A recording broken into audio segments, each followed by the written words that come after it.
Imagine un instant que tu marches dans une vallée sombre, le cœur lourd, les épaules chargées d'un poids que personne autour de toi ne semble voir. Une maladie qui s'installe sans crier gare, une perte qui déchire ton âme, un rêve qui s'effondre après des années d'efforts, une trahison venue de quelqu'un en qui tu avais toute confiance. Tu lèves les yeux vers le ciel et tu murmures, presque malgré toi. Pourquoi moi, Seigneur? Pourquoi maintenant? Et dans ce silence qui suit ta question, une réponse ancienne, venue du cœur même de la révélation, vient doucement frapper à la porte de ton esprit. Quand Allah t'éprouve, c'est qu'il t'aime. Oui, tu as bien entendu. L'épreuve n'est pas une punition aveugle, ni un hasard cruel. Elle est souvent le signe le plus intime, le plus caché, de l'amour divin. Le messager d'Allah, paix et bénédiction sur lui, nous l'a enseigné avec des mots qui traversent les siècles et touchent encore aujourd'hui le croyant le plus éprouvé. Il a dit « Celui à qui Allah veut du bien, il l'éprouve » rapporté par Al-Bukhari. Et ailleurs, quand Allah aime un peuple, il l'éprouve. Celui qui accepte l'épreuve avec patience obtient la satisfaction d'Allah, et celui qui se fâche obtient la colère d'Allah. Rapporté par At-Tirmidhi, authentifié. Regarde autour de toi. Les gens qui semblent n'avoir jamais connu la moindre difficulté, ceux dont la vie file comme un fleuve calme, sans remous, sans tempête, sont-ils forcément les plus proches d'Allah? Pas nécessairement. Parfois, c'est même l'inverse. Allah retarde le châtiment de certains péchés pour les rassembler en une seule fois le jour de la résurrection, quand il ne veut pas du bien pour son serviteur dans l'au-delà. Mais pour celui qui l'aime, il hâte l'expiation ici-bas. Il nettoie l'âme par le feu de l'épreuve. Il élève les degrés par la patience. Il rapproche le cœur par le besoin impérieux qu'il a de lui. Pense à Ayyub, paix sur lui. Un homme comblé, fortune immense, famille nombreuse, santé parfaite, respect de tous. Puis, en une succession de coups dévastateurs, tout lui fut enlevé. Maladie terrible sur son corps, perte de ses enfants, ruine de ses biens. Les gens autour de lui disaient « Il a dû commettre un grand péché ». Mais Allah savait ce que personne ne voyait. Il aimait Ayyub d'un amour immense. Il voulait le faire entrer dans un degré que nul autre n'atteindrait sans passer par ce creuset. Et quand Ayyub, après des années de patience, cria enfin « Le mal m'a touché, et toi, tu es le plus miséricordieux des miséricordieux ». Allah répondit immédiatement par la guérison, par le double de ce qu'il avait perdu, et par une reconnaissance éternelle dans le livre sacré. Pense à Youssouf, paix sur lui. Vendu par ses propres frères, jeté dans un puits, réduit en esclavage, accusé injustement, emprisonné des années. Chaque étape semblait plus sombre que la précédente. Pourtant, chaque épreuve était une marche vers un destin immense. Devenir le sauveur d'une nation, réunir sa famille, pardonner à ceux qui l'avaient trahi. Allah disait à son cœur, « Je t'aime, Youssouf, c'est pour cela que je te forge. » Et notre prophète bien-aimé, Muhammad, le plus aimé d'Allah parmi toute la création. Regarde sa vie. Orphelin très jeune, perte de sa mère, de son grand-père, de sa nourrice, puis de son oncle protecteur, de son épouse Khadija, de son oncle Hamza, de ses compagnons massacrés, boycott, faim, blessures, tentative d'assassinat, exil. Si l'épreuve était une marque de colère, alors personne n'aurait été plus haï qu'il ne l'était. Mais c'était l'inverse.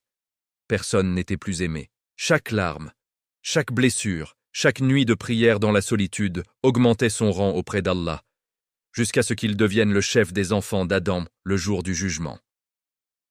Toi aussi, quand la nuit est longue et que le soulagement tarde, rappelle-toi ceci. Allah ne laisse pas une âme qu'il aime stagner dans le confort. Le confort endort, le confort fait oublier, le confort rend ingrat. Mais l'épreuve réveille. L'épreuve fait supplier. L'épreuve fait se prosterner le front contre la terre en disant « Ô toi qui as le pouvoir sur tout, toi seul peux m'en sortir. » Et c'est là, exactement là, dans ce moment de faiblesse totale, que l'amour d'Allah se manifeste le plus fort. Ibn al-Qayyim, qu'Allah lui fasse miséricorde, l'explique magnifiquement. Les épreuves sont comme le feu qui purifie l'or. L'or brut est sale, mélangé à la terre. On le met dans le feu, on le chauffe jusqu'à ce qu'il fonde, jusqu'à ce que les impuretés remontent à la surface. Alors seulement, il devient pur, brillant, précieux. De la même façon, L'âme du croyant porte parfois des impuretés invisibles, orgueil caché, amour du monde, attachement excessif, péché oublié. Allah, par amour, envoie l'épreuve pour faire fondre ses scories, pour expier ses fautes, pour élever le rang. Et sache que la taille de l'épreuve est proportionnelle à la force de la foi. Le hadith nous dit « L'ampleur de la récompense est à la mesure de l'ampleur de l'épreuve. » At-Tirmidhi. Celui qui a une foi fragile reçoit des épreuves légères, car Allah sait qu'il ne pourrait supporter plus. Mais celui dont le cœur est solide, Allah lui donne des épreuves à sa mesure, car il sait qu'il patientera, qu'il se tournera vers lui, qu'il sortira grandi. Alors quand la tristesse t'envahit, quand tu te demandes « Pourquoi moi ?», change la question. Demande plutôt « Qu'est-ce qu'Allah veut m'enseigner ? Qu'est-ce qu'il veut purifier en moi ? Quel degré il veut m'offrir que je ne pourrais atteindre sans cela ? Car derrière chaque épreuve se cache une sagesse, et derrière chaque sagesse se cache une miséricorde, et derrière chaque miséricorde se cache l'amour d'Allah. Et cet amour n'est pas comme l'amour humain, changeant, conditionnel.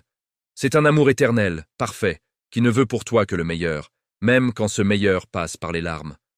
Allah dit dans le hadith Qudsi « Je suis tel que mon serviteur pense que je suis. Si tu penses qu'il t'éprouve pour te détruire, tu te fais du mal. Mais si tu penses qu'il t'éprouve parce qu'il t'aime, alors chaque coup devient une caresse déguisée, chaque nuit noire devient une promesse d'aube. Et cette aube arrive toujours. Allah jure par sa majesté. Avec la difficulté vient la facilité. Avec la difficulté vient la facilité. Pas après la difficulté, mais avec elle.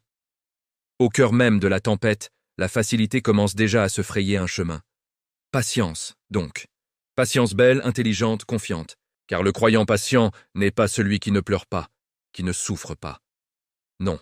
Le croyant patient est celui qui, tout en pleurant, dit « Ô Allah, je sais que tu m'aimes, je sais que tu ne m'abandonnes pas. Fais-moi sortir de cette épreuve de la meilleure façon, et fais que je te sois reconnaissant pour ce que tu m'as donné et pour ce que tu m'as enlevé. Et un jour viendra, peut-être ici-bas, peut-être dans l'au-delà, où tu comprendras. Tu verras le tableau complet. Tu verras comment chaque pièce douloureuse s'emboîtait parfaitement pour former une œuvre magnifique. Tu verras comment Allah t'a protégé de bien pire en t'envoyant cette épreuve. Tu verras comment il t'a élevé à un rang que tu n'aurais jamais imaginé. Et là, les larmes couleront à nouveau, mais ce seront des larmes de gratitude infinie. Frères et sœurs, si cette parole touche ton cœur, si elle t'aide à voir tes épreuves d'un œil nouveau, alors n'hésite pas. Abonne-toi à cette chaîne pour ne manquer aucun rappel qui peut alléger ton fardeau. Like cette vidéo si elle t'a apporté ne serait-ce qu'un peu de lumière et partage-la avec quelqu'un qui traverse une tempête en ce moment. Peut-être que ces mots seront pour lui le signe qu'Allah ne l'a pas oublié, qu'il l'aime. Revenons à cette vérité profonde. L'épreuve n'est pas la fin de l'histoire. Elle en est le chapitre le plus important. C'est dans l'épreuve que se révèlent les vrais croyants.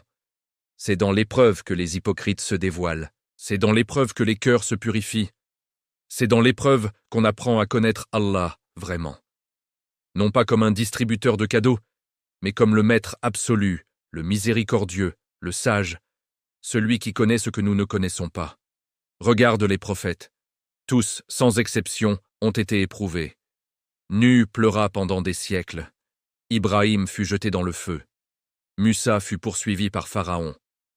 Issa fut rejeté par son peuple. Et notre prophète Mohammed porta le poids de la Oumma entière sur ses épaules. S'ils avaient été épargnés, nous n'aurions pas eu ces modèles. Mais Allah les a aimés, alors il les a testés. Et toi, tu fais partie de cette chaîne. Ton épreuve n'est pas une erreur, elle est une invitation.